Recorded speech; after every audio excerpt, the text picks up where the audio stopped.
بسم الله الرحمن الرحيم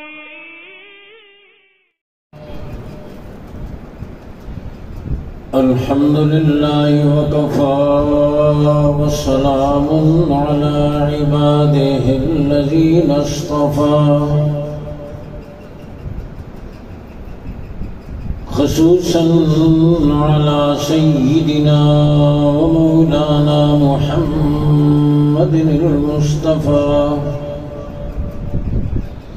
وعلى آله وأصحابه أجمعين أولي الصدق والصفاء. أما بعد فأعوذ بالله من الشيطان الرجيم. بسم الله الرحمن الرحيم. الرحمن علم القرآن خلق الإنسان علمه البيان. وقال تعالى لا تحرك به لسانك لتعجل به إن علينا جمعه وقرآنا فإذا قرأناه فاتبع قرآنا ثم إن علينا بيانا. وقال تعالى قل بفضل الله وبرحمته فبذلك فليفرحوا هو خير مما يجمعون. آمنت بالله وصدق الله العظيم. اللهم صل على محمد وعلى آل محمد كما صليت على إبراهيم وعلى آل إبراهيم إنك حميد مجيد. اللهم بارك على محمد وعلى آل محمد كما باركت على إبراهيم وعلى آل إبراهيم إنك حميد مجيد. سارے حضرات محبت اور شوق سے درود شریف پڑھ. اللهم صل على محمد وعلى آل محمد كما صليت على قابل صد کرام و تکریم علماء کرام، قراء اعظام، میرے واجب الاحترام بزرگوں، بھائیوں، عزیزوں، اگر سن رہی ہیں تو پردہ نشین بہنوں اور بیٹیوں،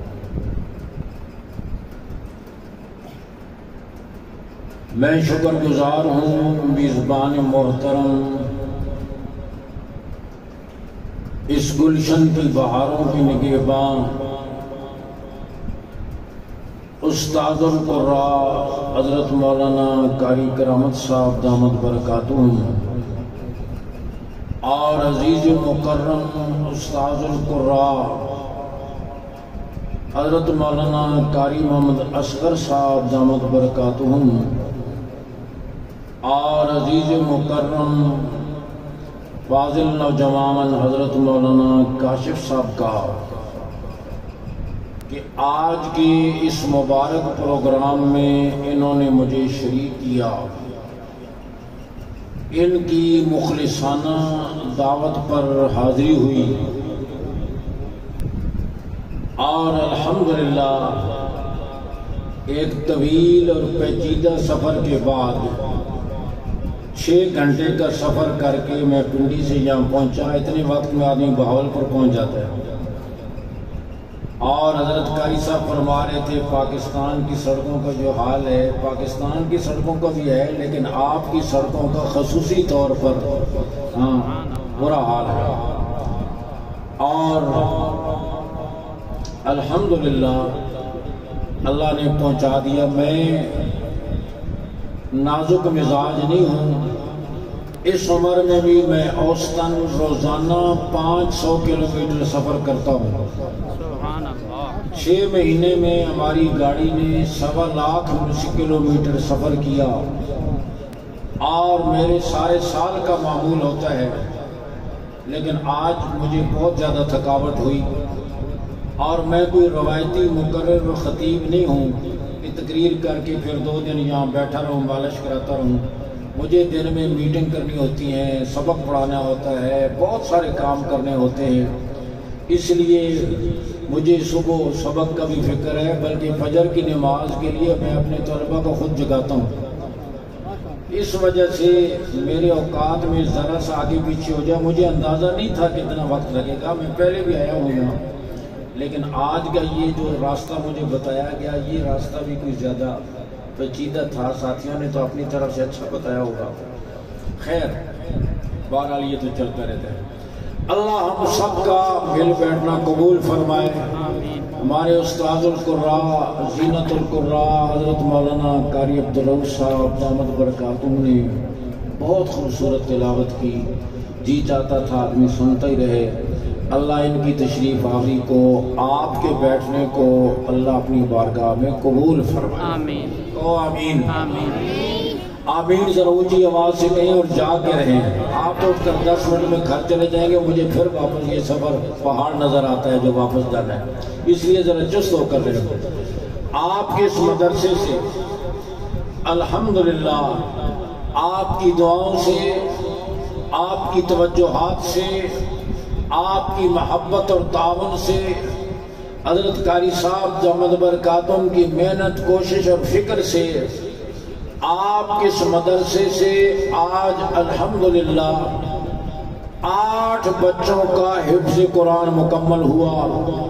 8 بچوں کی پسلیوں میں، ان کے سینوں میں اللہ نے اپنی آخری اور لاریب کتاب جو تذکرہ بھی ہے، رحمت بھی ہے، فرقان بھی ہے، مہیمن بھی ہے، شفاء لما فی الصدور بھی ہے، پستیوں سے نکال کر بلندیوں تک لے جانے والی کتاب اس مدرسے کی برکت سے، ان بوریا نشینوں کی برکت سے الحمدللہ 8 بچوں کے سینوں میں اللہ نے قرآن کو محفوظ کیا. سبحان اللہ. میں نے آپ کو اتنی بڑی خبر سنائی نہ آپ کی زبان سے الحمدللہ نکلا. کون تک کہو گے؟ نہ آپ نے الحمدللہ کہا، نہ آپ کے چہرے پر بشاشت آئی. اگر میں یہی کہتا نا میں اسلام آباد سے یہ خبر لے کر آیا ہوں، آپ جتنے بوڑھے جوان بیٹھے ہو سب کو پیریا ٹاؤن میں ایک پلاٹ مل رہا ہے. آپ کی تھکن دور ہو جاتی، نیند کافور ہو جاتی، چہرے پر بشاشت آ جاتی. بعد میں ملتا یا نہ ملتا لیکن ایک دفعہ تو آپ خوش ہو جاتے. وہاں تو جھوٹی خبروں پر خوش ہو جاتے ہیں. ہمارے قریب اڈیالہ روڈ پر ایک وزیر صاحب آئے، انہوں نے اعلان کیا اس گلی کی پلی کے لیے میں 3 لاکھ روپے دوں گا. ساتھ ایک ریڈی والا بیٹھا تھا، اس نے کہا میں 5 لاکھ دوں گا. لوگوں نے کہا تو کہاں سے 5 لاکھ دے گا؟ اس کے اس کیڑا دینا تو اس نے بھی نہیں ہے، اس نے بھی خالی اعلان ہی کیا ہے، تو میں اس سے بڑا اعلان کیوں نہ کر دوں؟ وہاں تو جھوٹی خبروں پر خوش ہو جاتے ہیں، اور یہ تو سچی خبر ہے کہ الحمدللہ آپ کے خاندانوں کے، آپ کی اولادوں میں سے، آپ کے شہر، آپ کے علاقے کے الحمدللہ 8 بچے قرآن کے حافظ بنا کر اس ادارے نے آپ کو دین کی خدمت کے لیے تیار کر کے دیے. کہو الحمدللہ. کی آواز سے کہو الحمدللہ. کر رہا ہوں یہ پچھلے 2 سال کرونا کے سال رہے. آپ نے غور کیا فیکٹریاں بند رہی، ملیں بند رہی، دفتر جزوی یا کلی طور پر بند رہے، بازار بند رہے. مدرسہ کل بھی کھلا تھا، آج بھی کھلا ہے اور قیامت تک کھلا رہے گا انشاءاللہ. آپ کہیں گے جب سب کچھ بند رہا تو پھر مدرسہ کیوں کھلا رہا؟ میں عرض کرتا ہوں آپ نے دیکھا اور سنا ہوگا حکومت نے اعلان کیا لاک ڈاؤن کے دوران جان بچانے والی ادویات کی دکانیں اور سٹور کھلے رہیں گے. انسانی غذا فراہم کرنے والے سٹور، دکانیں اور ہوٹل کھلے رہیں گے. انہوں نے فیصلہ کیا جان بچانے والی ادویات کی دکانیں کھلی رہیں گی. رب نے فیصلہ کیا ایمان بچانے والے مراکز بھی کھلے رہیں گے. انہوں نے فیصلہ کیا کیا، انسانی غذا فراہم کرنے والے سٹور کھلے رہیں گے، رب نے فیصلہ کیا ایمانی، روحانی اور اخروی غذا فراہم کرنے والے مدارس بھی کھلے رہیں گے۔ چنانچہ کرونا کے باوجود الحمدللہ مدرسے کی کارکردگی رکی نہیں۔ اس کرونا کے باوجود ابھی جو سال گزرا ہے، ان مدارس نے، ان بوریا نشین علماء نے، ان قراء نے چپراسی سے کم تنخواہ پہ گزارا کرنے والا مدرس، مسجد کے کسی تنگ گزرے اور چوک میں گزارا کرنے والا مدرس، الحمدللہ انہوں نے قوم کو اس وقت بھی، اس سال بھی 90,000 حافظ اور 37,000 عالم اور مفتی مہیا کیے تھے۔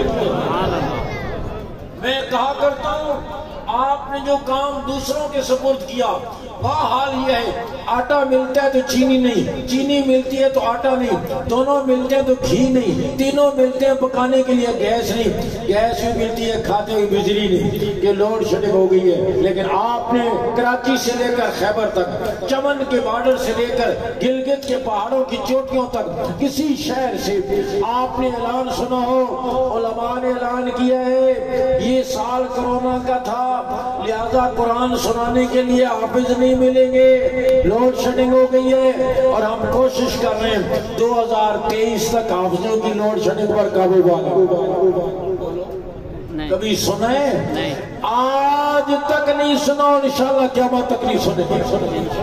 سعودی عرب جس سرزمین پر قرآن نازل ہوا، انہوں نے ہم سے پوچھا آپ کے وفاق المدارس کے تحت پاکستان کے بلکہ عالم اسلام کے مدارس کے سب سے بڑے بورڈ کا نام کیا ہے؟ وفاق المدارس عربیہ پاکستان۔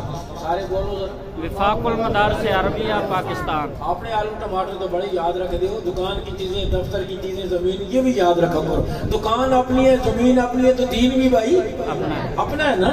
تو مدارس کے سب سے بڑے بورڈ کا نام کیا ہے؟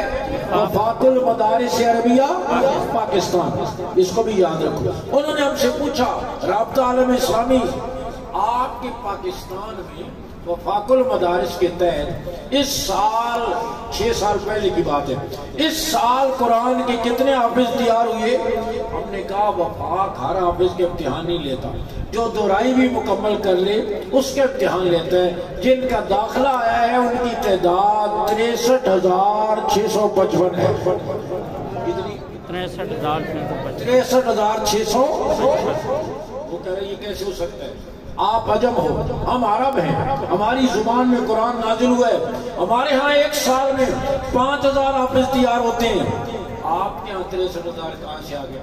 ایسا کہ کوئی تیل تو نہیں ہے نا تھوڑے کو زیادہ نکل آیا تھا، حافظ بھی زیادہ ہے، اس کا تعلق تیل کے ساتھ نہیں ہے، یہ الگ محنت ہے۔ وہ بیچارے سمجھتے ہیں یہ پاکستانی ہمارے ہاں مزدوری کے لیے آتے ہیں، پتہ نہیں کہ کچھ کھانے کو بھی ملتا ہے یا نہیں ملتا۔ ہمارے ایک مولوی صاحب کہنے کہ میں لیبیا گیا، صبح 9 بجے مجھے ایک عرب ملا، کہنے لگا آج عصر کے بعد میں آپ کو ایسی چیز کھلاؤں گا جو آپ نے کبھی نہیں کھائی ہوگی۔ میں سارا دن سوچتا رہا پتہ نہیں کیا کھلائے گا۔ عصر کے بعد دیکھا تو 2-3 کچے امرود لے کر آ گیا۔ میں کہے ساڑھے پاس کھوتے بھی نہیں کھانے، میں نے عرض کیا، وہ حیران آپ کے ہاں 63,000 کہاں سے آ گئے؟ ہمیں فرشتے بھیجے، ہم نے فرشتے ای میل کی، انہوں نے اپنے طور پر تسلی کی اور انہیں پتہ چلا یہ 63,656 بھی نہیں، 654 بھی نہیں، 655 ہی ہیں۔ پھر انہوں نے 9 رمضان کو 30 اسلامی ملکوں کے نمائندوں کی موجودگی میں گورنر جدہ نے وفاق المدارس عربیہ پاکستان کو پوری اسلامی دنیا میں ایک سال میں قرآن کے سب سے زیادہ حافظ تیار کرنے پر دنیا کا سب سے بڑا ایوارڈ دیا۔ میں سمجھتا ہوں یہ پوری پاکستانی قوم کا اعزاز ہے، یہ مدارس کا اعزاز ہے، یہ مدرسین کا اعزاز ہے۔ آپ مدارس کو دیکھ کر خوش ہونے والے، اپنے خون پسینے کی کمائی سے تعاون کرنے والے، ان کے لیے دعائیں کرنے والے، یہ آپ کا اعزاز ہے، پوری پاکستانی حکومت کا اعزاز ہے۔ ہم نے بارہا ارباب حکومت سے مذاکرات کی میز پر کہا تمہیں یہ اعزاز سمجھ میں نہیں آتا؟ باہر سے کوئی کھلاڑی جیت کر آ جائے، ہاں گیند کو ادھر سے مارا ادھر چلی گئی، ادھر سے مارا ادھر چلی گئی، اس سسری نے کہیں تو جانا ہے، اس کو تم ہیرو بنا لیتے ہو، اس کو سر پہ بٹھا لیتے ہو، کوئی باکسر کسی کو مکہ مار کے آ جائے اس کو تم سر پہ بٹھا لیتے ہو، یہ اعزاز تمہیں سمجھ نہیں آتا۔ ان بوریہ نشین علماء اور ان مدارس جن پر تمہارا ایک پائی خرچ نہیں ہوتا، تمہیں وہ اعزاز نصیب ہوا ہے جو پوری ساری دنیا کو نصیب نہیں ہوتا۔ میں عرض کر رہا ہوں الحمدللہ یہ علماء قوم کی دینی ضرورت کو پورا کر رہے ہیں۔ میں پورے پاکستان میں جہاں بھی جاتا ہوں چیلنج کر کے کہتا ہوں، مجمع میں سے کوئی آدمی کھڑا ہو کر کہے میں قرآن سننا چاہتا ہوں، قاری نہیں ملتا، سیکھنا چاہتا ہوں، حافظ نہیں ملتا، مسجد بنائی ہے امام نہیں ملتا، جمعہ شروع کرنا چاہتا ہوں خطیب نہیں ملتا، مسئلہ پوچھنا چاہتا ہوں عالم نہیں ملتا، فتویٰ لینا چاہتا ہوں مفتی نہیں ملتا، کوئی ایک بھی نہیں کہہ سکتا۔ نہ صرف یہ علماء قوم کی دینی ضرورت کو پورا کر رہے ہیں بلکہ ہمارے بچے عصری تعلیم کے لیے دنیا کے ملکوں میں جاتے ہیں اور دنیا بھر سے بچے علم نبوت کے لیے پاکستان کو رخ کرتے ہیں۔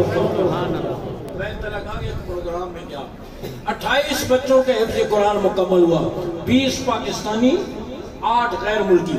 پاکستانی بچوں کے عزیز و اقارب آئے ہوئے تھے، ان کی حوصلہ افزائی کے لیے ان کی دستار بندی ہو چکی، اسٹیج سیکرٹری نے اعلان کیا اب ان 8 بچوں کی دستار بندی ہوگی جن کا پاکستان میں کوئی بھی نہیں۔ ان میں 2 بچے فرانس کے، 2 تھائی لینڈ کے، 2 روس کی ریاستوں کے، 2 چین کے۔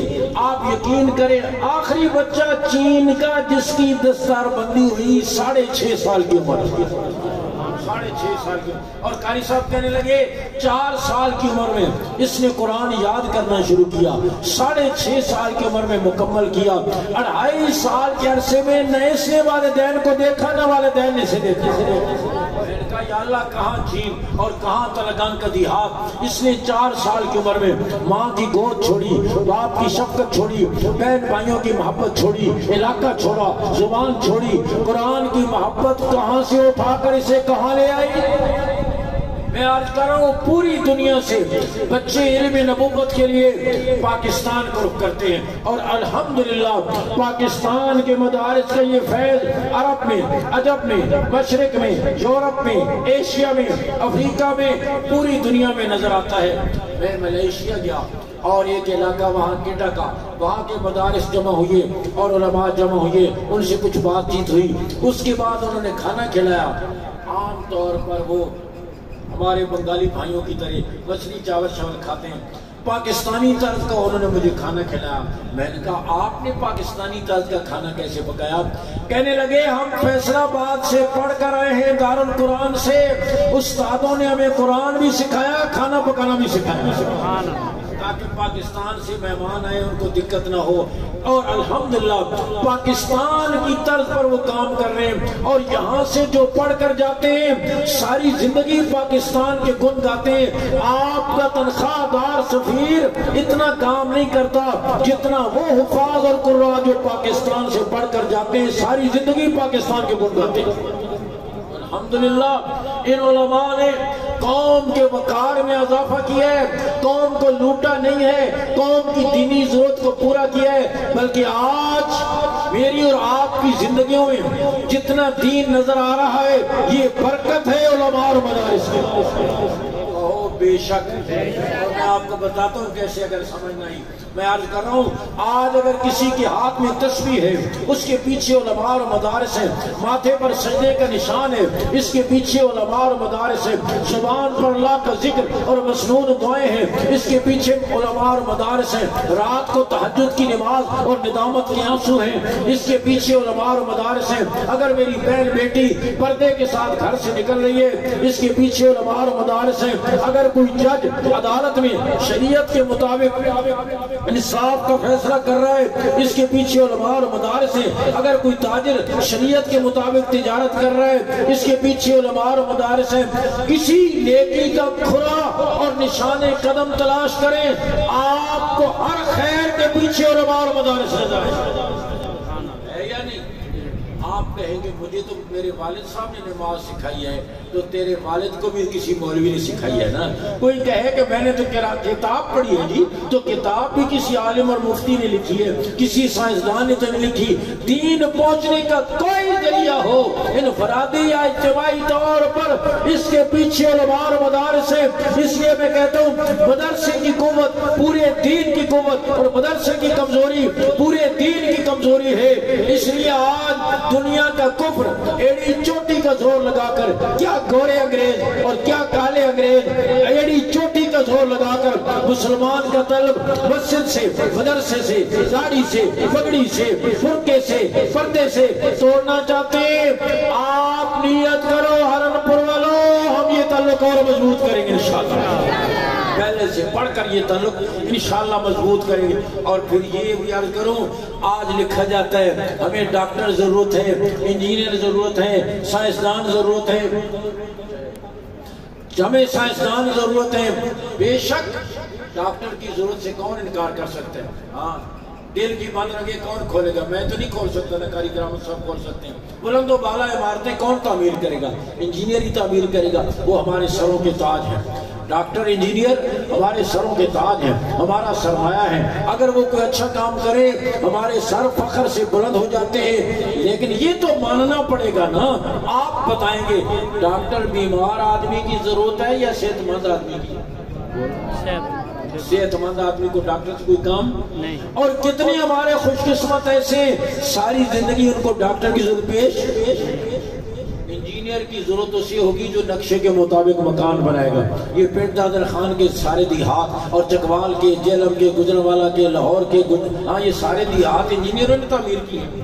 بولو، وہ خود انجینئر ہوتے ہیں۔ ادھر کھڑکی رکھو، ادھر روشندان رکھو، چھت اتنا اونچا کرو، مکان بن گیا۔ ان کو انجینئر کی ضرورت، وکیل کی ضرورت اسے ہوگی جو مقدمے میں ٹانگ اڑائے گا۔ جس نے مقدمہ بازی نہیں کرنی اس کو وکیل کی ضرورت۔ ہندوستان ایک آدمی تبلیغ میں وقت لگا کے آیا، بیل گاڑی چلاتا تھا، اس کی بیل گاڑی کے نیچے آ کر ایک بچہ مر گیا۔ لوگوں نے اسے کہا کہ تم وکیل کرو۔ کہا وکیل کیا کرے گا؟ کہا تمہاری بات اچھے طریقے سے پیش کرے گا۔ وکیل نے پوچھا بچہ کیسے مرا ہے؟ اس نے کہا ایک طرح سے ٹرک آیا، ادھر میری بیل گاڑی تھی، بیل گاڑی کے نیچے آ کر مر گیا۔ وکیل نے کہا ایسے نہ کہو، وہ ٹرک کے نیچے آ کر مرا۔ اس نے کہا مرا جو بیل گاڑی کے نیچے ہے، میں کیسے کہوں؟ کہا پھر تم مارے جاؤ گے۔ اس نے کہا مروں گا تو ویسے بھی، اب جھوٹ بول کر مروں یا سچ بول کر مروں؟ ہاں مرنا تو ہر حال میں ہے ہی ہے، مرا جو بیل گاڑی کے نیچے ہے میں کیسے کہوں؟ وکیل نے کہا پھر تمہیں میری ضرورت نہیں ہے، تم خود ہی معاملہ۔ تو وکیل کی ضرورت اسے ہوگی جو مقدمے میں ٹانگ لائے گا۔ جس نے مقدمہ بازی نہیں کی اس کو وکیل کی ضرورت۔ بولو، معلوم ہوا ڈاکٹر کسی کی ضرورت ہے کسی کی نہیں، انجینئر کسی کی ضرورت ہے کسی کی نہیں، وکیل کسی کی ضرورت ہے کسی کی نہیں، لیکن ایک عالم دین پیدائش سے لے کر موت تک، مرد کی، عورت کی، بوڑھے کی، جوان کی، شہری کی، دیہاتی کی، تندرست کی، بیمار کی، مالک کی، مزدور کی، حاکم کی، محکوم کی، امت مسلمہ بلکہ انسانیت کے بچے بچے کی ضرورت ہے یا نہیں؟ بچہ دنیا میں قدم رکھتا ہے سب سے پہلے اس کے کان کے ذریعے اس کے دل تک رب کی عظمتوں کا پیغام پہنچانا ہوتا ہے۔ آپ بتاؤ یہ پیغام یعنی اذان کہنی ہوتی ہے، اس کے لیے کون آئے گا؟ میڈیکل اسپیشلسٹ آئے گا؟ بولو، شہر کا بڑا وکیل آئے گا، سول انجینئر آئے گا، قاری صاحب آئیں گے۔ تیری سب سے پہلی خدمت اسی ملا نے کی، تیرے دل و دماغ کو رب کی توحید اور اس کی عظمتوں سے آشنا کیا۔ پھر ساری زندگی جائز ناجائز حلال حرام کی تمیز کے لیے مولوی کی ضرورت۔ آخری وقت میں اسپتال والوں کہہ دیا لے جاؤ بزرگان گھر، اب مریض کو دوا کی نہیں دعا کی ضرورت ہے، کہتے ہیں یا نہیں کہتے؟ پھر قاری صاحب کی کنڈی کھڑکائی، قاری صاحب سورہ یاسین پڑھا اور بزرگوں کی طبیعت ٹھیک نہیں، قاری صاحب نے بڑے خلوص سے سورہ یاسین پڑھی اور بزرگوں کی روح پرواز کر لی۔ اب بتاؤ روح نکل جانے کے بعد ڈاکٹر کی ضرورت ہے؟ نہیں، بولو نہیں، انجینئر کی ضرورت ہے، سائنسدان کی ضرورت ہے، لیکن عالم دین کی اب بھی ضرورت ہے۔ سنت کے مطابق غسل کیسے دینا ہے، کفن کیسے پہنانا ہے، قبر کیسے بنانی ہے، جنازہ کیسے پڑھنا ہے۔ تیری آخری خدمت بھی یہ۔ ہمارے اسلام آباد ایک دوست ان کی مسجد کی بات، جمعے کے دن گدھا مر گیا، انہوں نے سی ڈی اے والوں کو فون کیا کہ کوئی گاڑی بھیجو لے جائے، بو آ رہی ہے، نمازی آئیں گے، ان کو تکلیف ہوگی۔ وہاں کوئی مسخرہ بیٹھا تھا، کہنے لگا آپ کون بول رہے ہیں؟ انہوں نے کہا میں مسجد کے امام خطیب بول رہا ہوں۔ کہنے لگا یہ غسل کفن دفن تو آپ لوگوں کا ہی کام ہے۔ ان کا کام تو ہمارا ہی ہے، لیکن رشتہ داروں کو بھی اطلاع کرنی ہوتی ہے نا، وارثوں کی اجازت کے بغیر تو ہم کوئی کام نہیں کرتے۔ میں اس لیے فون کر رہا ہوں تاکہ آپ کو اندازہ ہو جائے کہ یہ رشتہ دار یہاں ہمارا پڑا ہے۔ میں عرض کر رہا ہوں تیرے رشتہ دار دفن کر کے مٹی ڈال کر چھڑکاؤ کر کے فارغ ہو جاتے ہیں، یہ ملا اب بھی تیری قبر کے سرانے کھڑے ہو کر قرآن پڑھتا ہے، اب بھی تیرا محسن نہیں۔ میں عرض کر رہا ہوں یہ مدارس، یہ علماء آپ کے محسن ہیں، آپ پر بوجھ نہیں، بلکہ میں عرض کروں عصر حاضر کے مفکر اسلام حضرت مولانا ابو الحسن علی ندوی رحمہ اللہ کے بقول ان کا ایک جملہ آپ زر سے لکھنے کی قابل، اور میں چاہتا ہوں آپ بھی دل کی تختی پر لکھ لیں۔ انہوں نے کیا فرمایا؟ مسلمانوں کی بقا اسلام کی وجہ سے ہے، اور اسلام کی بقا دینی مدارس سے۔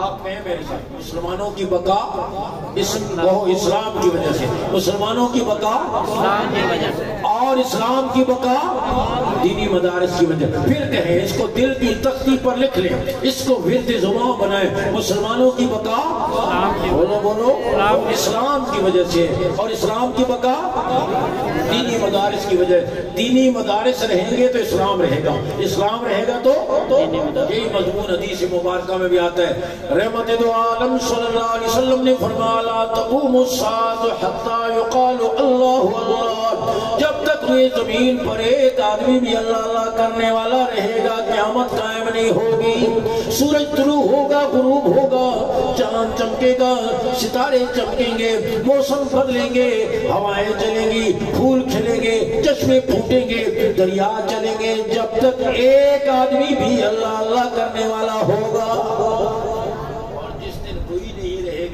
اللہ فرمائیں گے جن کے لیے بنائی گئی تھی وہی نہیں رہے، اب اس کارخانے کو لپیٹ دیا جائے۔ میرے دوستو مدارس ہوں گے تو اللہ اللہ کرنے والے آج بھی ان مدارس میں 35 لاکھ بچے اور بچیاں علم نبوت کو حاصل کریں۔ کتنے؟ میں تمام مسالک کی ملا کر بات کروں۔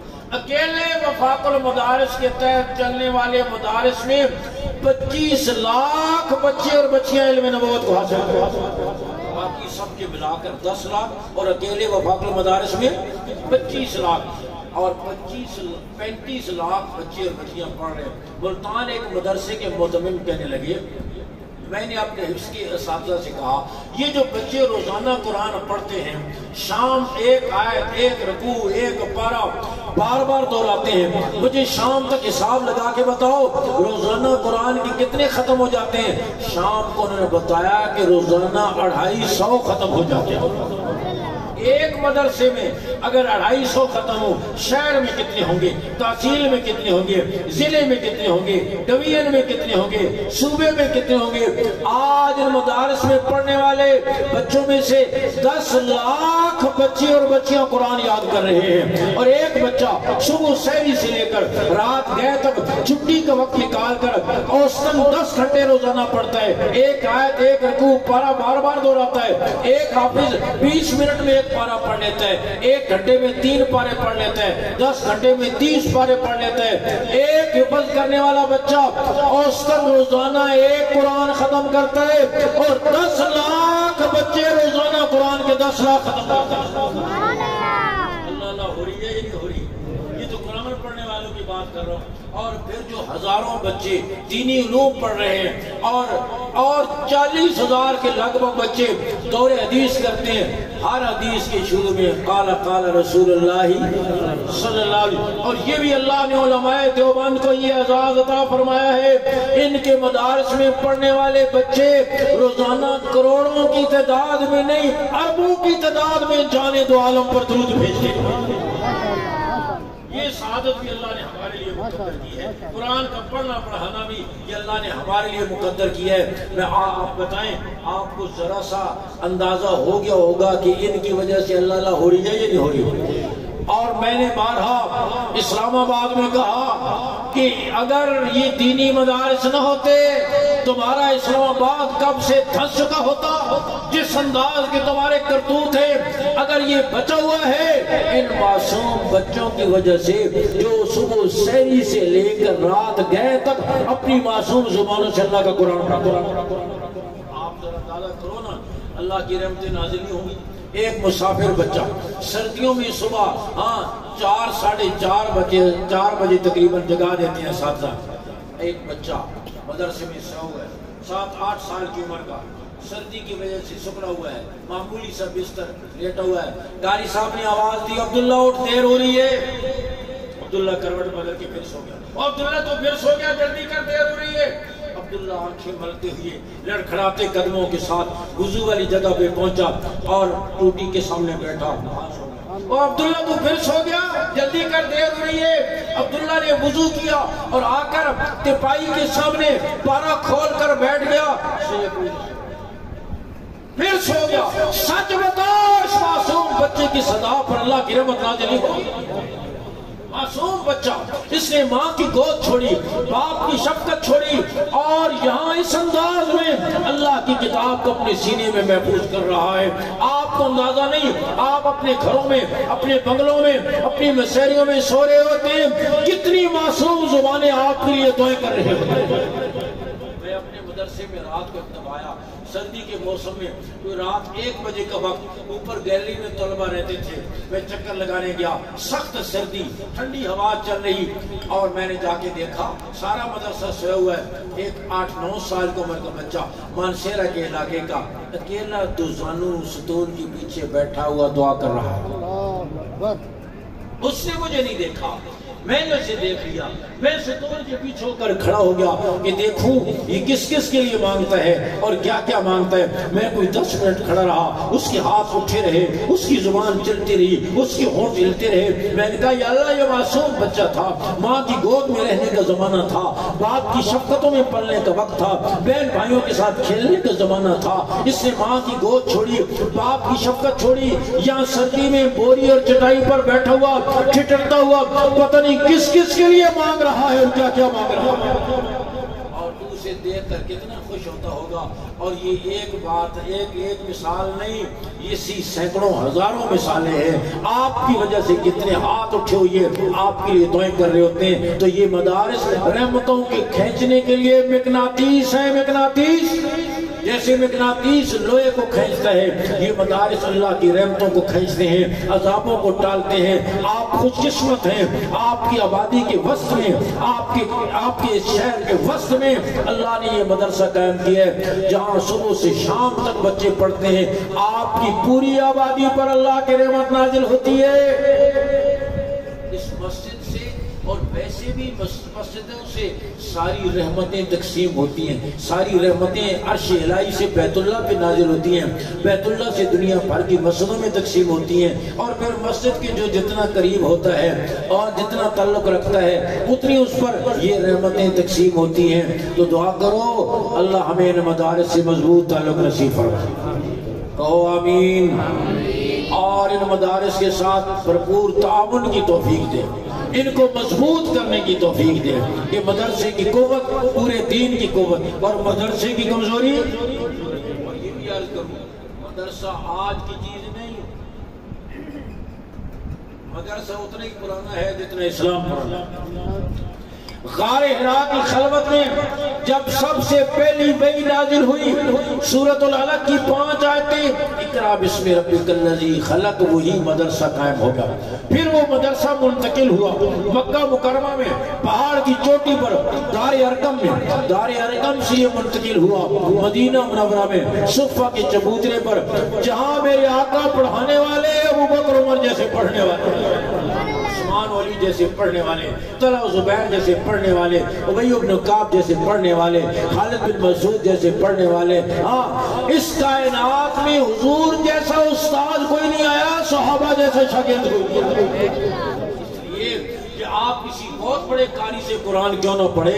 قرآن اس پر نازل تو نہیں ہوا، صحابہ نے ان سے قرآن پڑھا جن پر قرآن نازل ہوا ہے۔ آپ کسی بہت بڑے شیخ الحدیث سے حدیث کیوں نہ پڑھیں؟ اس کی باتیں تو حدیث نہیں، صحابہ نے ان سے حدیث پڑھی ہے جن کے اپنے ارشادات حدیث ہے۔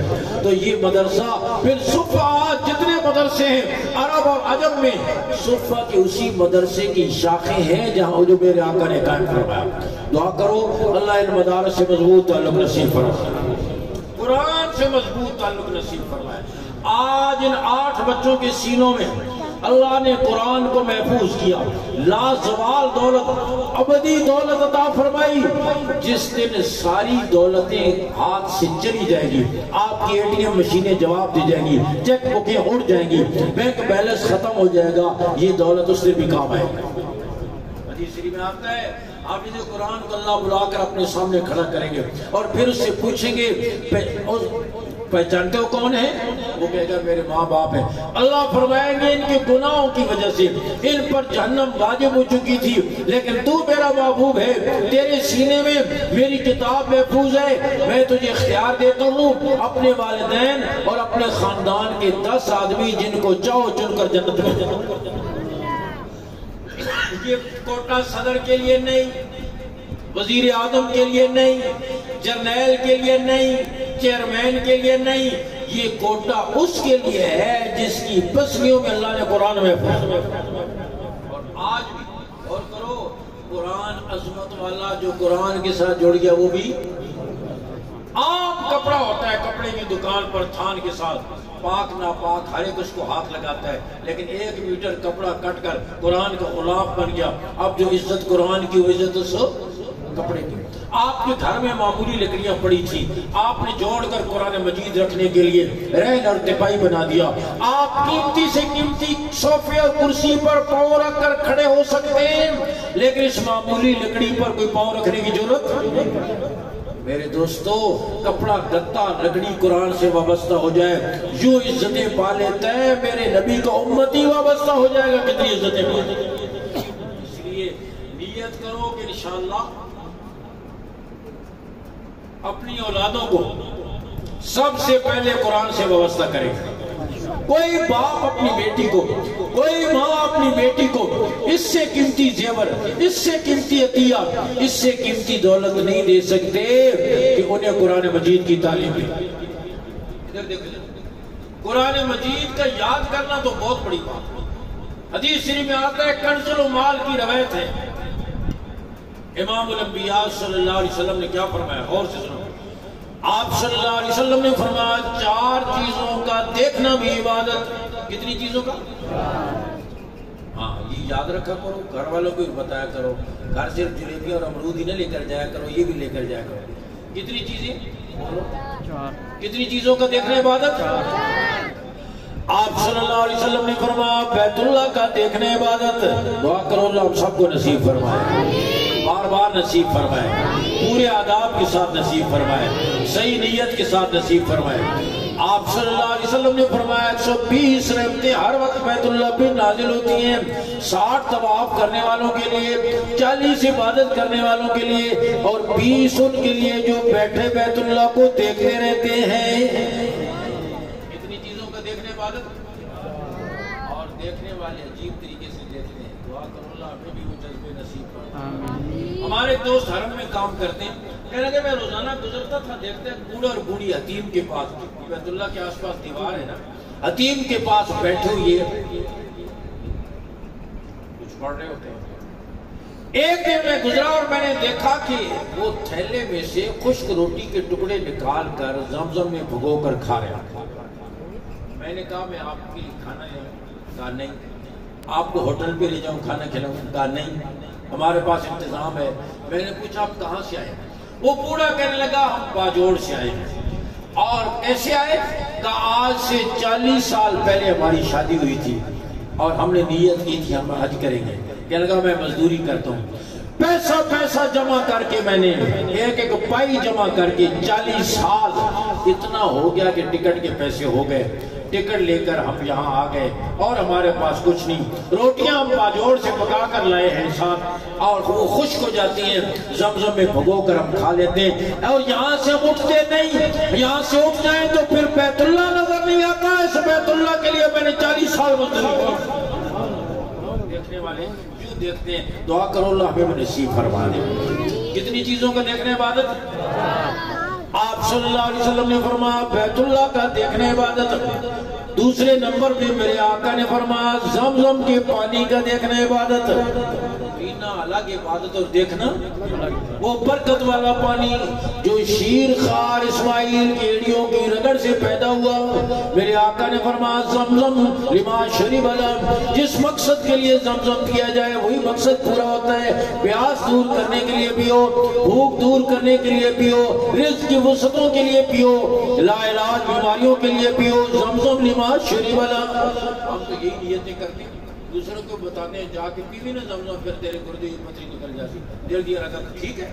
جب حضور فرما رہے ہیں جو نیت کرو تو ہمیں کیا کرنا، لیکن ایک نیت میں اور بتاؤں، صحابی نے زمزم کو ڈھول کنویں سے نکالا، پینے کے لیے منہ کے قریب لے گئے اور عرض کرنے لگے اے میرے رب یہ برکت والا پانی کوئی تو پیتا ہے غموں سے نجات کے لیے، کوئی پیتا ہے دکھوں سے چھٹکارے کے لیے، اور اے اللہ میں یہ برکت والا پانی اس لیے پی رہا ہوں کہ تو میرے جسم پر جہنم کی آگ حرام کر دے، اس لیے کہ گردے کی پتھری تو نکل گئی لیکن جہنم سے نجات نہ ملی تو بات تو نہ بنی، نہ دل کی رگیں تو کھل گئی لیکن جنت کے دروازے نہ کھلے تو بات تو نہ بنی نا۔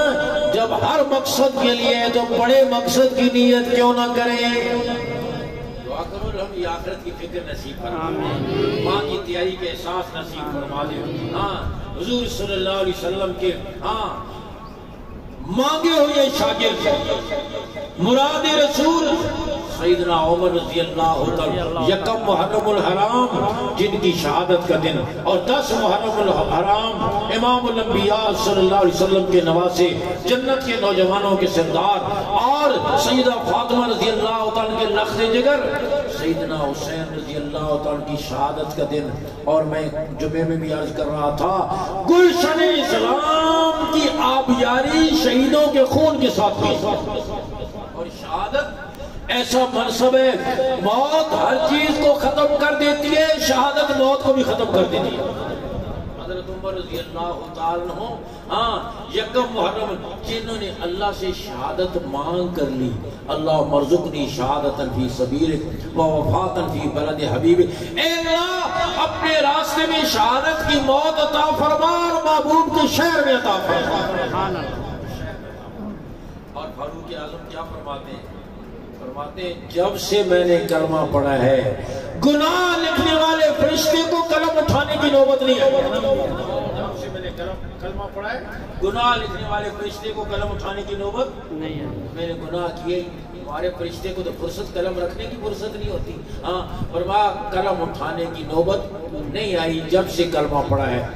اور پھر حضرت عمر رضی اللہ تعالیٰ عنہ 22 لاکھ مربع میل کا علاقہ فتح کیا۔ کسرا اور کیسر کی سلطنتیں، یہ شام ہے، عراق ہے، یہ دبئی ہے، یہ جتنے علاقے ہیں، آرمینیا ہے، آذربائیجان ہے، یہاں تک کہ مکران تک، بلوچستان تک حضرت عمر کی سلطنت پہنچی۔ اتنا بڑا کارنامہ، لیکن حضرت عمر جب قاتلانہ حملہ ہوا 27 ذو الحج کو فجر کی نماز میں، اور ان کے بیٹے عبداللہ رضی اللہ تعالیٰ نے ان کا زخمی سر اپنی گود میں رکھ لیا، فرمان رہے لختی جگر میں نے کون سا اتنا اچھا کام کیا ہے کہ تم مجھے اتنی عزت دے رہے ہو، میرا سر زمین پہ رکھ دو، میں اپنا سر مٹی میں رکھ لوں، اللہ کو میری اس حالت پہ ترس آ جائے اور اللہ میری مغفرت کر دے۔ جس عمر کے بارے میرے آقا نے فرمایا عمر میں نے جنت میں ایک ہی موتی کا محل دیکھا، اپنے رفیق کے سفر سے پوچھا یہ عجیب محل کس کا ہے، مجھے بتایا گیا یہ آپ کے مانگے ہوئے شاگرد عمر ہے۔ لیکن آخرت کی اتنی فکر، دعا کرو اللہ میں اس آخرت کی فکر نصیب فرمائے، وہاں کام آنے والا سرمایہ جمع کرنے کی توفیق دے۔ تو کتنی چیزوں کا دیکھنے عبادت؟ 4۔ میرے آقا نے فرمایا بیت اللہ کا دیکھنے عبادت، زمزم کے پانی کا دیکھنا عبادت، پینا الگ عبادت اور دیکھنا۔ اس کائنات میں زمزم سے بھی افضل پانی کوئی ہے؟ نہیں ہے؟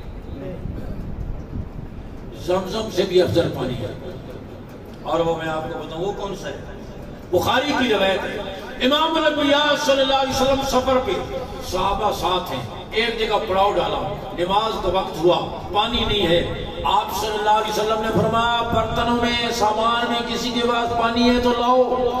صحابی پیالے میں تھوڑا سا پانی لے کر رحمت دو عالم صلی اللہ علیہ وسلم نے اپنی رحمت والی انگلیاں جن سے چاند کی طرف اشارہ فرمایا تو چاند کے 2 ٹکڑے ہو گئے، ابو ہریرہ کے سینے پر پڑی، ابو ہریرہ کے سینے میں ان کے سمندر ٹھاٹے مارنے لگ گئے۔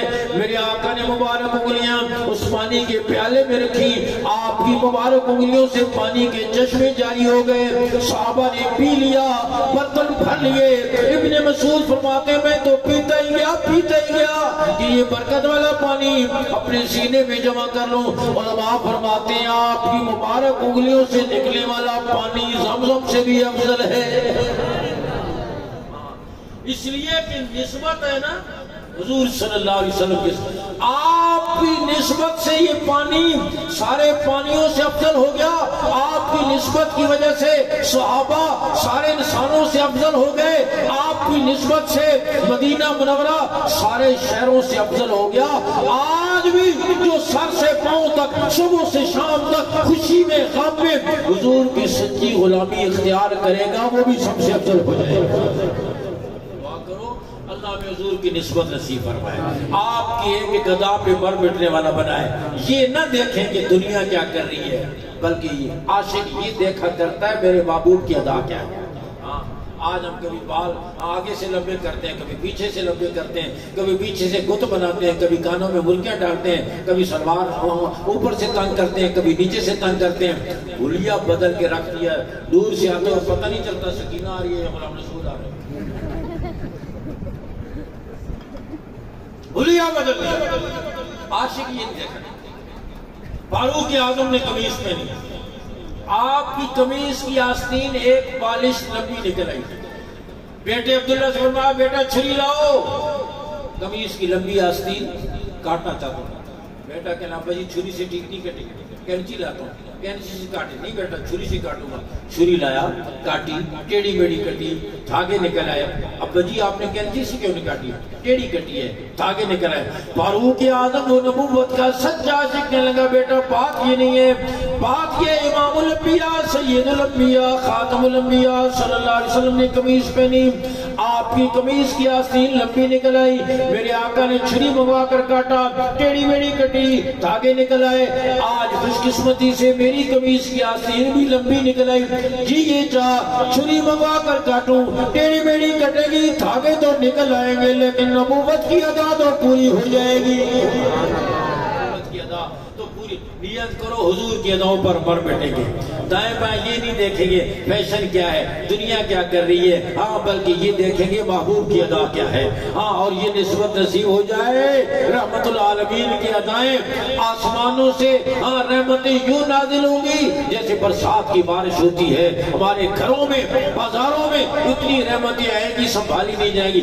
نیت کرو کہ انشاءاللہ حضور کی سچی غلامی کو اختیار کریں گے۔ میں عرض کر رہا ہوں کتنی چیزوں کا دیکھنے عبادت ہے، بولو بیت اللہ کا دیکھنے عبادت، زمزم کے پانی کا دیکھنے عبادت، اور تیسرے نمبر پہ میرے آقا نے فرمایا والدین کے چہرے کا دیکھنا عبادت، والدین کے چہرے کا دیکھنا عبادت، اور کرو والدین کے چہرے کی زیارت کو میرے آقا نے بیت اللہ کے ساتھ ذکر فرمایا، زمزم کے ساتھ ذکر فرمایا، اور پھر آپ صلی اللہ علیہ وسلم نے والدین کے حقوق بیان فرمانے کی حد کر جن کے والدین زندہ ہیں ان کے لیے موقع ہے یہ سعادتیں سمیٹ لو، اور جو ان کے دنیا سے چلے گئے ان کے لیے زیادہ سے زیادہ ایصال ثواب ہے۔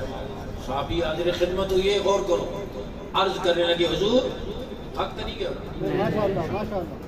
حضور جتنا عرصہ میرے ماں باپ نے میری خدمت کی ہے نا اتنا عرصہ میں نے بھی کر دیا، 20 سال مثلا انہوں نے کی تو 20 سال میں نے بھی ان کی خدمت کر دی. اب تو معاملہ برابر ہو گیا نا.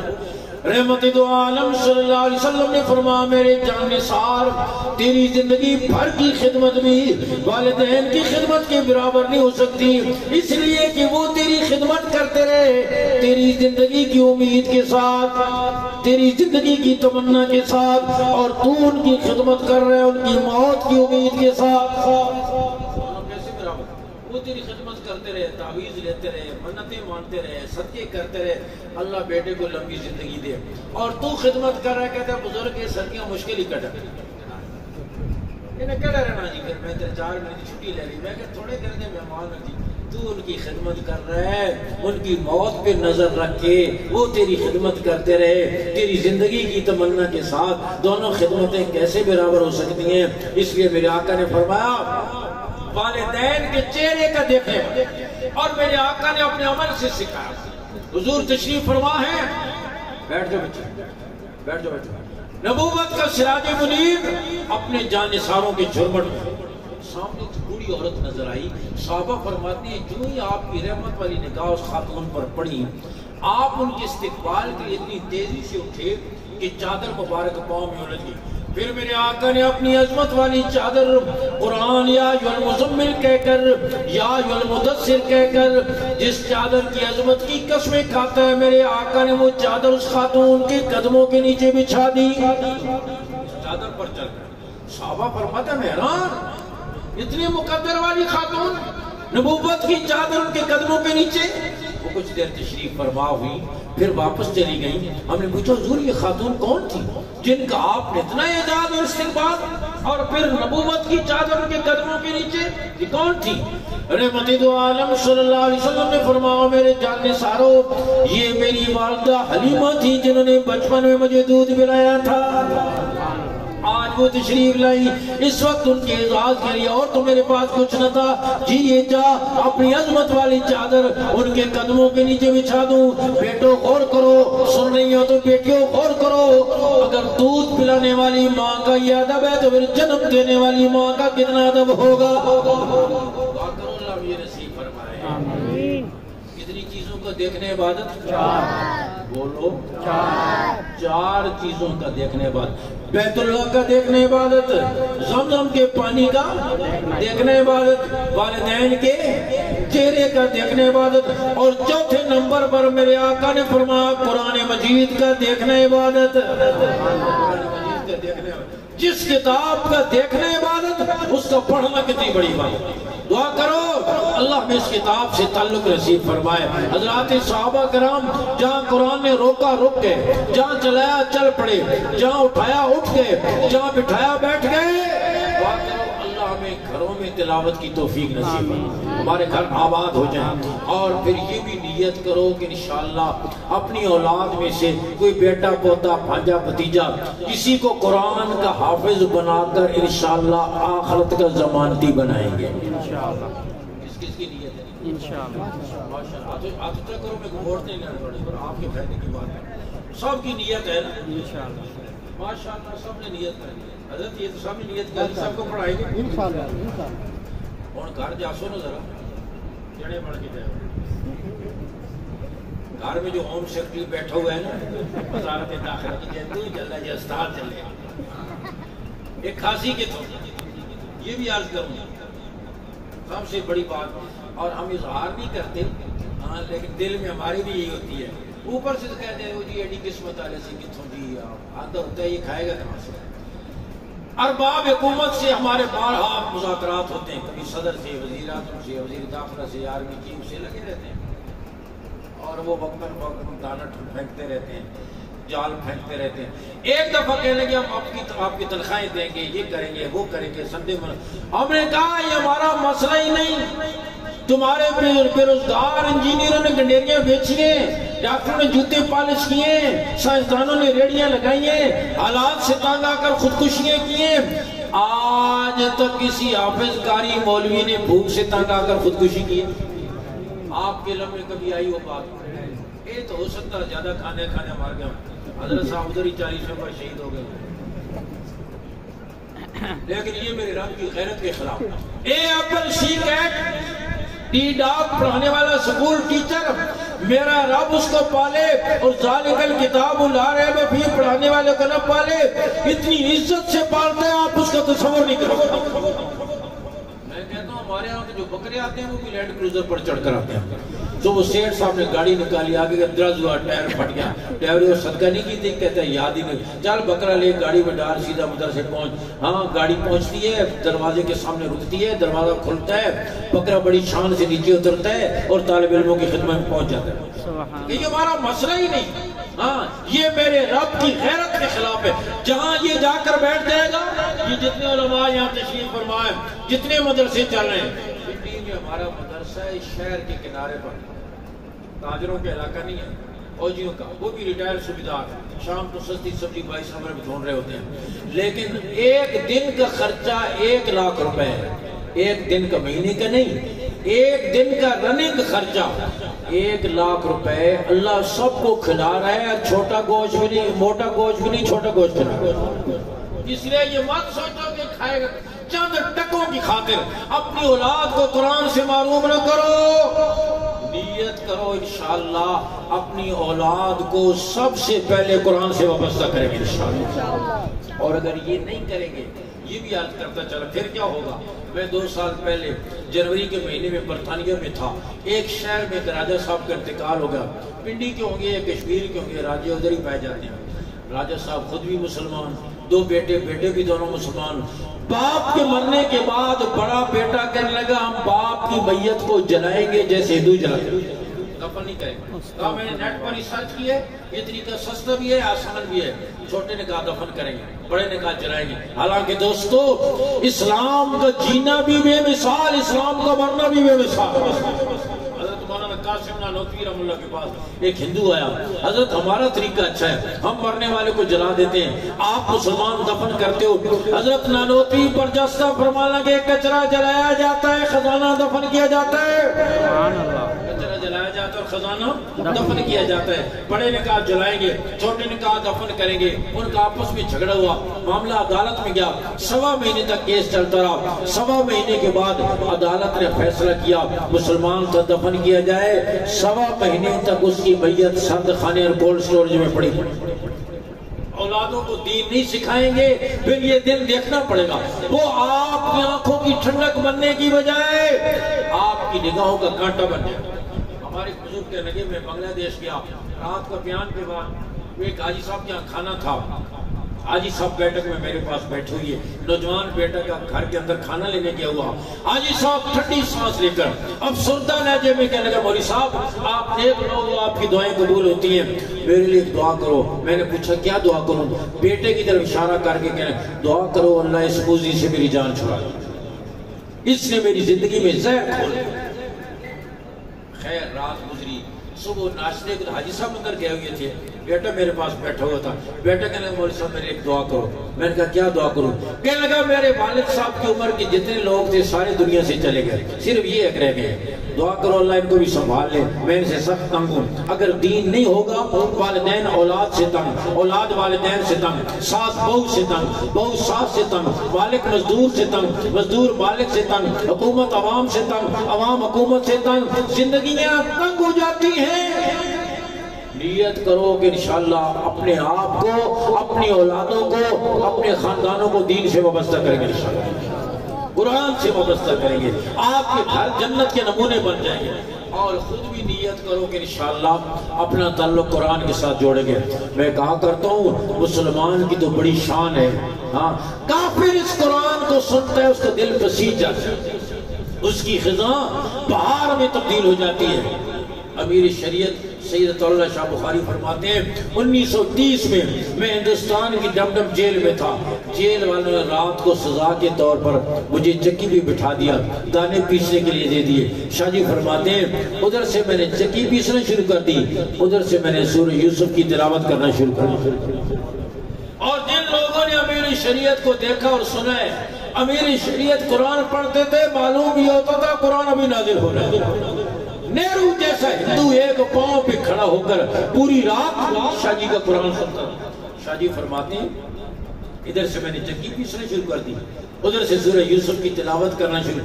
شاہ جی فرماتے ہیں رات کا سناٹا، چاند کی چاندنی، کوٹری کی خلوتیں، جیل کی سلاخیں، قرآن کی حلاوتیں. ادھر سے میں نے چکی پیسنا شروع کی، ادھر ساری دنیا سے کٹ کر میں نے سورہ یوسف کی تلاوت شروع کی.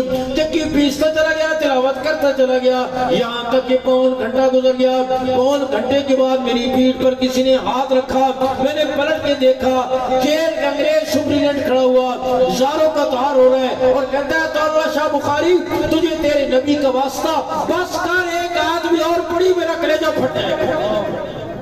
کہنے کا پون گھنٹے سے میں کھڑا ہو رہا ہوں، اب میرے اندر رونے کی طاقت بھی نہیں ہے، میں تجھے تیرے نبی کا واسطہ دیتا ہوں، بس کر ایک آیت بھی اور پڑھی میرا کلیجہ پھٹ جائے گا. دوستو کافر سنے دل بسیج جائے، خزاں بہار میں تبدیل ہو جائے، کفر کافور ہو جائے، اندھیرے چھٹ جائیں، مسلمان پڑھے گا سنے گا دل میں بہار نہیں آئے گی.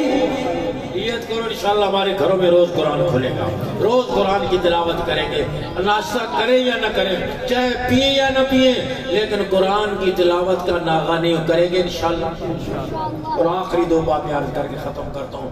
جن ذریعوں سے، جو میں نے شروع میں کہا، جن ذریعوں سے قرآن آپ تک پہنچ رہا ہے، دین آپ تک پہنچ رہا ہے، یہ دینی مدارس، دینی مراکز، آج سے نیت کرے ان کو اپنا سمجھ. ہمارا تو مکان ہے، دکان ہے، پلازا ہے، زمین ہے، ٹیوب ویل ہے، مدرسہ قاری کرامت صاحب کا ہے، میرا ہے، ہمارے صاحب کا ہے. آپ کو تو نہیں ہے، آپ سچے لوگ ہیں، جو کہ آپ کو نہیں ہے اس لیے آپ نہیں بول رہے.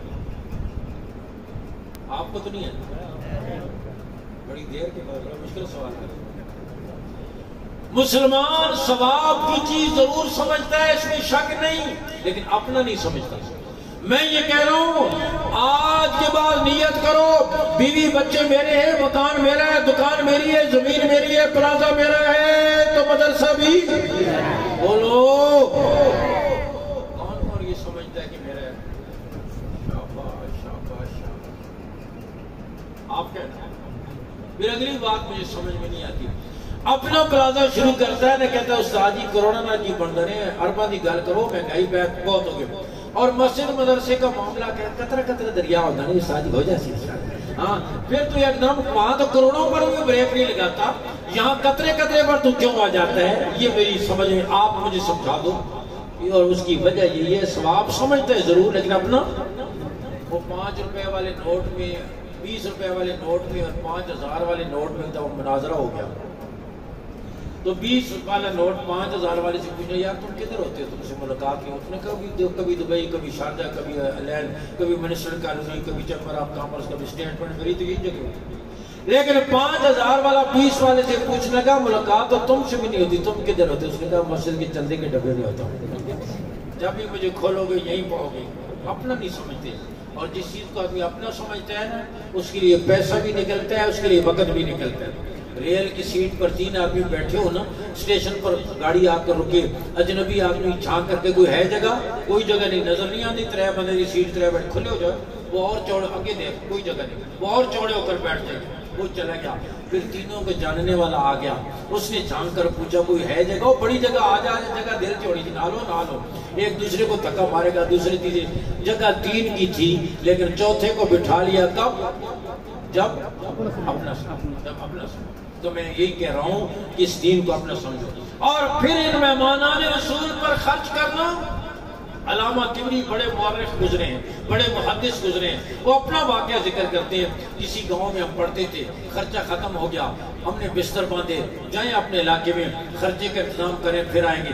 جانے لگے، ایک یہودی دکاندار نے ہمیں روک لیا، تم نہ جاؤ، تمہارا خرچہ میرے ذمہ. ہمیں شرم آئی، پڑھے قرآن اور خرچہ یہودی سے لیں. اس نے کہا آپ پریشان نہ ہو، میرا یقین ہے آسمانی کتاب پڑھنے والوں کی خدمت اللہ کو بڑی پسند ہے. ہماری تورات کا پڑھنے والا تو ہے کوئی نہیں، مجھے یقین ہے قرآن کی خدمت بھی اللہ کو پسند آئے گی. ہمیں روک لیا، خرچہ دیتا رہا، ہم نے تعلیم مکمل کی. علامہ طبری فرماتے ہیں میں گھر واپس آیا، گھر والوں نے کہا پہلے تم حج کراؤ پھر تمہاری شادی کریں گے. کہنے لگے میں بیت اللہ کا طواف کر رہا تھا، دور سے دیکھا کہ وہ یہودی بھی بیت اللہ کا طواف کر رہا ہے. میں طواف مکمل کر. آپ وہ فلاں دکاندار نہیں ہے جو میں خرچہ دیتے تھے؟ کہا وہی ہوں. آپ تو یہودی تھی, آپ یہاں کیسے؟ فرمایا میں نے تم لوگوں کی خدمت کی, اللہ نے عجیب معاملہ کیا. تم لوگ چلے آئے, ایک رات خواب میں امام الانبیاء صلی اللہ علیہ وسلم کی زیارت ہوئی. آپ نے فرمایا تم کب تک یہودی رہو گے, تمہارا نام تو جنتیوں میں لکھا ہوا ہے. میں صبح اٹھا, اپنی بیوی سے ذکر کیا, اس نے کہا واللہ یہی خواب میں نے بھی دیکھا ہے. بیٹے بیٹیاں اٹھے, انہوں نے کہا یہ خواب ہم نے بھی دیکھا ہے. کہا ہم گھر کے 16 افراد ایک ہی رات میں سب نے یہ خواب دیکھا, اللہ نے سب کو ایمان کی دولت دی, اب سب کو لے کر میں حج کے لیے آیا. میرے دوستو, یہودی قرآن پڑھنے والوں کی خدمت کرے, یوں نوازا جائے, میرے نبی کو امتی کرے گا کتنا نوازا جائے. اور آپ یہ نیت کرو, 3 اگر میرے نسبی بیٹے ہیں جو گھر میں ہیں, ایک میرا روحانی بیٹا ہے جو مدرسے میں قرآن پڑھ رہا ہے, اس کی ضروریات کی آپ خود کفالت کریں, انشاءاللہ اس کی برکت سے آپ کے گھر میں, آپ کی نسلوں میں بہار آ جائے. کریں گے انشاءاللہ. اور آخری بات یہ, نیت کریں اس قرآن کو اپنا مقتدا بنائیں گے. ہاں حضرات صحابہ کرام پھٹے پرانے کپڑوں میں کیسر و کسرا کی سلطنتوں کو انہوں نے پاؤں میں روند ڈالا. وجہ کیا تھی؟ اس لیے کہ ان کے سینوں میں نوری ایمان تھا, قرآن تھا. قرآن نے جہاں روکا روک گئے, جہاں چلایا چل پڑے, جہاں بٹھایا. فاروقی دور ہے, صحابہ کا لشکر عیسائیوں کے علاقے سے گزرنا ہے. انہوں نے ایک سازش کے تحت بناؤ سنگھار کر کے عیسائی نوجوان لڑکیاں مکانوں کی چھتوں پر کھڑی کر دی. مسلمانوں کا لشکر گزرے گا, یہ ناچیں گی گائیں گی, زرق برق لباسوں سے, نازک اداؤں سے اپنی طرف متوجہ کریں گی. ایک آنکھ بھی ناپاک ہو گئی, اللہ کی مدد ہٹ جائے گی. یہ منصوبہ بنا. لشکر کے امیر کو پتہ چلا, انہوں نے فاروق اعظم کو خط لکھا, یہ سازش تیار ہے, کیا کروں؟ کتنے آسان حل ہوتے تھے جب قرآن سے تعلق تھا. اب جب قرآن سے تعلق ٹوٹا, کوئی چیز سمجھ میں نہیں آتی. عجب مشکل میں پھنسا ہے سینے والا, جیب و داما کا, ادھر ٹانکا ادھر ادھڑا, ادھر ٹانکا ادھر ادھڑا, کہیں سرا ہی نہیں مل رہا مسائل کا. جب سے قرآن سے تعلق ٹوٹا ہے, اور اس طرف ہم رجوع کرنے کے لیے تیار نہیں, اللہ کو راضی کرنے کے لیے تیار نہیں. امریکہ کی منتیں کریں گے, چین کی کریں گے, ادھر ہاتھ ماریں گے ادھر ہاتھ ماریں گے. جو لامحدود خزانوں کا مالک ہے اس کو راضی کرنے کے لیے تیار نہیں. دعا کرو اللہ ہمیں اپنی ذات کی طرف رجوع نصیب. آمین. فاروق اعظم نے فرمایا کوئی بات نہیں. لشکر کے امیر کو لکھا کوئی بات نہیں. لشکر کو بٹھا کر قرآن کی ایک آیت سنا دو. سینکڑوں افراد کے لشکر کو بٹھایا, لشکر کے امیر نے ایک آیت سنا دی. فرمایا قل للمؤمنین یغضوا من ابصارهم ویحفظوا فروجهم. میرے محبوب صلی اللہ علیہ وسلم ایمان والوں سے فرما دیجیے اپنی نگاہوں کو پس رکھیں. ایمان والے کی نگاہ چوکوں میں, چوراہوں میں, بازاروں میں, مارکیٹوں میں, موبائلوں میں آوارہ نہیں ہونی چاہیے. ان نگاہوں نے کل قیامت کے دن اللہ کا دیدار کرنا ہے, اور وہی نگاہ دیدار کریں گی جو پاک ہوگی. ناپاک نگاہوں میں تو پگھلا ہوا شیشہ بھر دیا جائے گا. ایمان والوں سے فرما دیجئے اپنی نگاہوں کو پس رکھیں, اپنی عزتوں کی حفاظت کریں. یہ فرما کر لشکر کو چلا دیا. لشکر چل رہا ہے, عیسائی لڑکیاں مکانوں کی چھتوں سے ناچ رہی ہیں, گا رہی ہیں, زرق پر لباسوں سے, نازک اداؤں سے اپنی طرف متوجہ کر رہی ہیں. ایڑی چوٹی کا زور لگایا, ایک آنکھ بھی اوپر نہیں اٹھی. جب آخری آدمی بھی گزر گیا, وہ عیسائی لڑکیاں مکانوں کی چھتوں سے پروانوں کی طرح چھلانگیں لگا لگا کے نیچے اترنے لگی. ارے تم کون سی مخلوق ہو, کس مٹی کے بنے ہوئے ہو, ہم تو تمہیں اپنا نہ بنا سکی, کلمہ پڑھا کے تم ہی اپنا بنا لو. کبھی ایک آیت کافی ہو جاتی تھی, زندگی کا رخ بدل جاتا تھا, بریک لگ جاتی تھی. نیت کرو انشاءاللہ قرآن کو اپنا مقتدا اور اپنا امام بنائیں گے. جہاں قرآن نے روکا روکیں گے, جہاں چلایا چلیں گے, جہاں بٹھایا بیٹھیں گے, جس کے ساتھ جوڑا جڑیں گے, اور قرآن مجید سے اپنا تعلق مضبوط کریں گے, اپنی اولادوں کا تعلق مضبوط کریں گے, قرآن والوں سے اپنا تعلق جوڑیں گے. انشاءاللہ آج بھی رب کے وعدے ہوئی ہیں, خزانے ہوئی, وہ نہیں بدلا, ہم بدل گئے. فضائے بدر پیدا کر کہ فرشتے تیری نصرت کو گردوں سے قطار اندر قطار اتر سکتے ہیں. اب بھی جو آج بھی ہو, ابراہیم کا سیما پیدا آگ کر سکتی ہے, انداز گلستہ پیدا. وآخر دعوانا الحمدللہ رب العالمین.